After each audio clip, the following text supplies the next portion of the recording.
Sarah, we need to address the inconsistencies in the medication records for Ward B. The system shows Mr. Harris was given antibiotics at 2 p.m. yesterday, but the paper chart documents 4 p.m. Which one's accurate? That's concerning MIHIRA. The digital entry should override handwritten notes per protocol, but nurses sometimes update paper charts first during busy shifts. Was there an incident? Not yet, but it's risky. If we rely solely on digital records without cross-checking, we might miss dosage errors. For instance, Mrs. Khan's anticoagulants were logged digitally, but never administered. The nurse forgot to sign the paper chart. That explains her elevated INR. But if we enforce double documentation, staff will complain about duplication. The real issue is training. Some still treat digital logs as secondary. Exactly. Until everyone transitions fully, we must reconcile both daily. Prioritize verifying high-risk meds like insulin and warfarin. The audit next week will focus on this. Understood, MIHIRA.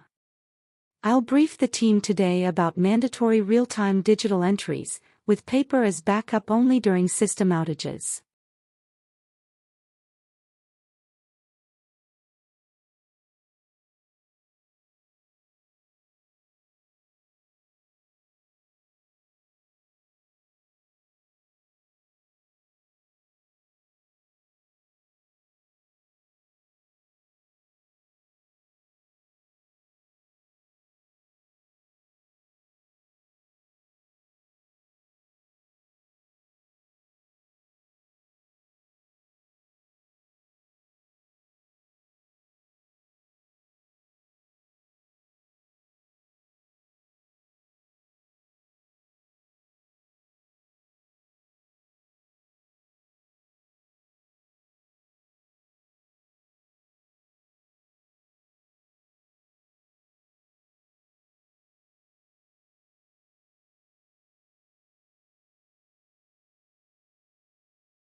MIHIRA, it is completely natural to feel overwhelmed when facing the reality of a stroke, but understanding what is happening in the body is the first step toward healing.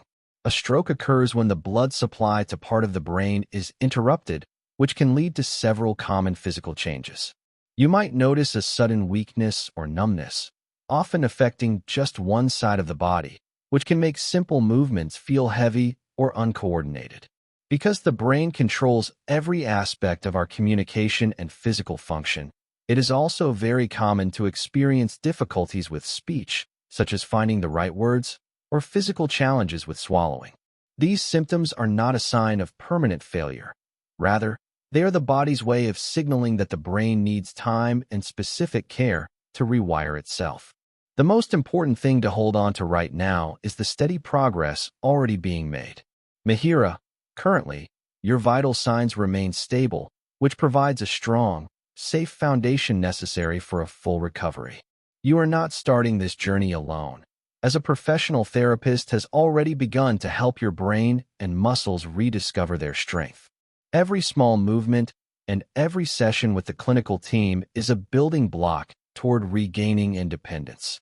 Recovery is a gradual process that requires patience and self-compassion, but with your stable health and the early start of rehabilitation, you are already moving in the right direction.